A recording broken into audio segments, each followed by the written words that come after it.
काय बोलला तुम्ही पोरांना? उपटशुंभ काय करणार आहेस? उपटशुंभ. वहिनी सकाळी 6 वाजता कामावर जातात, ते संध्याकाळी 4 वाजता घरी न जाता डायरेक्ट मंडपात येतात, मंडपाची कामं करतात, रात्रभर डेकोरेशनची कामं करतात, सकाळी 6 वाजता परत कामावर जातात. उपटशुंभ. वहिनी तुमच्या पोराची तुम्ही जेवढी आतुरतेने वाट बघता ना संध्याकाळी शाळेत नाही येताना, तेवढीच त्याच्यापेक्षा जास्त आम्ही आमच्या गणपतीची दरवर्षी वाट बघतो. तुम्ही तुमच्या नवऱ्याला जेवढं प्रेमाने घास भरवला नसेल ना, त्याच्यापेक्षा जास्त प्रेमाने आम्ही आमच्या गणपतीच्या मूर्तीसमोर प्रसाद चढवतो.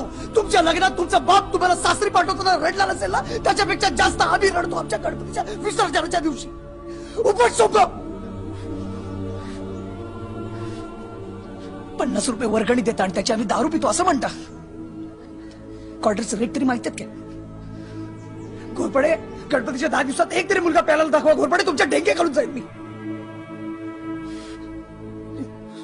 जाऊ दे.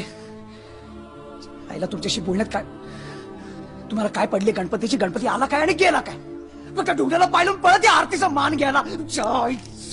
इथे तुझे 100 रुपये, तुमच्या 100 रुपयाची भीक ना लागली आमच्या गणपतीला. आणि ही पोरं आहेत ना, ही वर्गणी मागायला येतात, भीक नाही मागायला येत तुमच्या दारात. एकच सांगतो घोरपडे, आजपासून चाळीच्या गणपतीशी तुमचा संबंध संपला. मंडपाच्या आसपास जर दिसलात ना, आईचा घोरपडे तंगड्यात तोडून गळत बांधेन.